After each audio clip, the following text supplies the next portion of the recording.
Hey y'all, what's up? I just want to give a shout out to Petty Tupac TV. Make sure you go smash, like, and don't forget to subscribe. For real, for real. The book, the Blue Bible. Where did you Mhm. start? So, uh, just being in prison and being the average, we working out, got our knowledge. You get to the point where you got students and shit. I was going, I wrote stuff in there. I wanted to get something published or whatever. But once I came home, and even in there, just wasn't the time I was on. And basically, I was OT doing my thing. Not even teaching at the time. I'm always naturally teaching, but you get what I'm saying? I wasn't in my zone. Like I wasn't on my square. You know what I mean? I'm OT. I'm wearing minks and shit. I'm riding around with choppers. I'm full fledged and living out the fantasy I dreamed of in jail type. And I catch a case. And while I'm in there, all I had was the Quran. And I'm reading and I start writing. You feel me? And it's like everything that went on, like as far as like the knowledge, because that's always, like I told you, even when I first went to Detroit, that was always what it was always centered around. So it was just like I got a break, you know what I mean? I started writing. And all I did was I just basically finalized it once I got out. You feel me? Like, and then I dropped it this year. But that was in 2021 in December in Pennsylvania. You feel what I'm saying? Then I got out and I was back in Detroit. And I came out here and did that interview on No Jumper in March 2022. So once I got, there was this dude named Crumb TV. Once I started being on Crumb TV and had like a little conscious community type following, that's when I threw the book out there. That was 2023. Feel me? Mm-hmm. That's like when I added the last little song. It's really just like, it's not even like I really sat there and boop, I'm done. Like it's really like a chronological, like you feel me? I had to live it out. You feel me? How long did you do in prison? Uh 14 was a 15-year sentence. Altogether, I did exactly 13 years and 10 months. God, okay, damn, you did over a decade. Hell yeah. And let me add on to that. I went in young, so it ain't just like a nigga going in at 25, grown with kids and all that. And this and nah, nigga. I went in. I grew up in there. You feel what I'm saying? I went in. I caught this case 2 weeks after I turned 17. I ain't see the streets again till I was about to turn 31. Like when I got out, I was about like a month from my 31st birthday type shit. Ah, so, was prison a hard adjustment for you, or was it just already in you from the streets?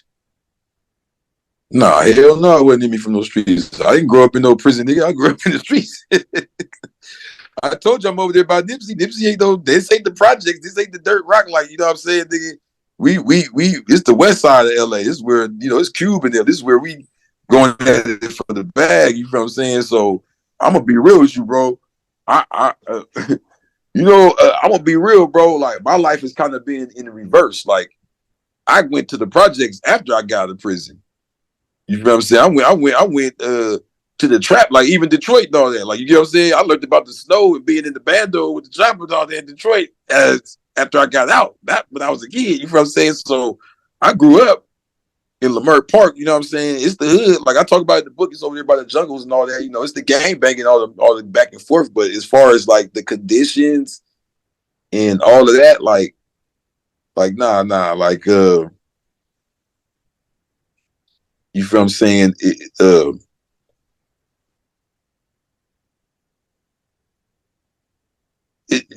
like I said, it was more reverse for me. Like, you know what I mean? Like I saw a lot. Uh, I'm gonna be real with you. Like I saw a lot coming up, but that got more to do with like the struggle and shit, as opposed to like, was I somewhere where we would just had nothing and I'm just sitting there by myself, not like, well, I would be ready for prison. Nah, it ain't nobody ready for prison. Like to be stripped of everything like an animal. Because when you in prison, you in there with all type of motherfuckers. Niggas that was raised right, niggas that was raised wrong, niggas that was raised with money, niggas that was raised not with money, niggas that was ballers, niggas that wasn't, niggas that was with it, niggas that wasn't. Like, everybody ain't the same. You feel what I'm saying? And we stuck in there the same. That's what's gonna happen, And the mental adjustment was never gonna happen for me because I'm a dude that grew up, I was doing music. I was trying to, sell shit, be on my own on some entrepreneur type shit. So sitting still and being controlled, hell no. And then on top of that, as soon as I got up in there, my mama died. So it was really like hard for me. Like, hell yeah, bro. Like, nah, prison wasn't cool for me. Do y'all beef in the joint with each other like y'all do in the streets? Nah. We beef in the joint. Cause you know, if you killed my cousin or I don't like your hood, it ain't gonna just disappear because we in there. Especially like in county jail. It's levels to it. Let me give you a full answer.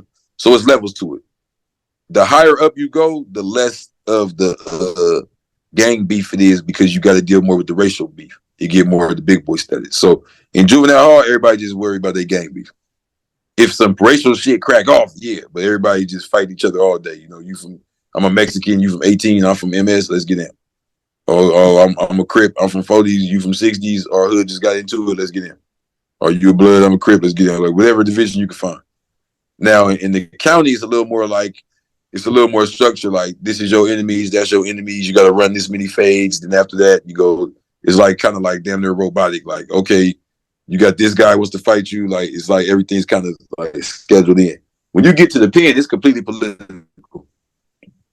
You might can't even fight a dude that killed your cousin or some shit. Like it get weird like that. It depends on what yard you on, who there, who running the show.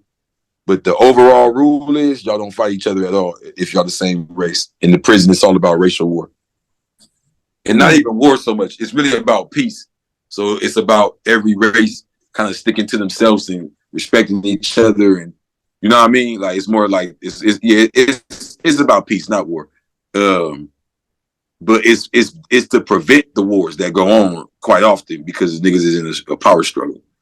So, but the point is, it's cut along racial lines. Like you might be a white Crip and come and hit the yard, and they did nothing wrong to nobody, and they come over trying to establish just because you white and you a Crip, and they don't like that. It's all about race when you get to the higher levels of the California stuff. You know? What's the craziest thing you seen in prison that just blew your mind?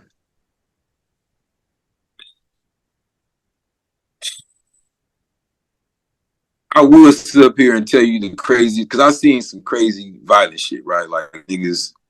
But you want to know that for real, even though I've seen some crazy violence, the thing that blew my mind the most is how gay it was when I got to certain spots. Bro, listen to me, cuz. They got something in California called the BGF, the Black Guerrilla Family, that was started by the Black Panthers. They made it to where they don't play that shit on the yard. You can't be gay, you can't be snitching, you can't be this, it's all these type of rules. So because it's all them rules, they kind of like got like the homosexuals and the punks and the snitches in different areas and different cuts and shit. You know what I'm saying? Now, they got certain prisons where they got more punks than others. I've been to one. It's called CMC. This is what blew my mind, bro. The prison actually, you can go and in a prison, my nigga, where they barely even want to give you food. You can go to the doctor and say, I want to be a woman. And they will give you shots and give you hormones and give you a procedure and all that. Wow. They will pay for it. They will cash out for this. I couldn't believe this shit. The government has money put to the side for all of us to turn to a woman. That's crazy. Yeah, that's crazy. The government got a budget. Any bigger one, just go to jail right now and become a woman. You can go in there and come out a whole female. They got you. I'm gonna get the nigga name too. If I'm mistaken, I think they even let you go to the woman prison after. What? Bro, it blew my mind. That's what I'm saying. I can tell you a war story. I've seen some crazy shit, but I'm gonna be really real with you. That is the craziest thing to me. You know, I grew up around violence. I expected to see niggas getting stabbed and all this different shit. What blew my mind more than I never thought I'd see ever in my life, because I never even heard no shit like that. Like I told you, I went in there young, so I didn't have no time to even get exposed to certain things. Nigga, I didn't know. I seen trannies and all that. Don't get me wrong, I'm from LA, nigga. We got Hollywood. I never knew you could go up to the government and say, I want to be a woman. And they'll be like, all right. And I bet you could do that out here. And that's why now in the 2000-somethings, we see them passing these laws talking about if your kids say he want to be woo-woo, for sure, we got him. I been saw that shit in jail. Yeah, you blew my mind with that. I ain't gonna lie. Do y'all have like up here we got Notorious Booty Bandits? Do y'all got any of those down there? Hell yeah, we got a nigga named Purple Passion from Great Street Watts, cuz. They call them purple pasture because the grapes wear purple and shit. They be bagging that purple. And the story is they'll knock your ass out. It give you some head and leave a chocolate bar on top of you.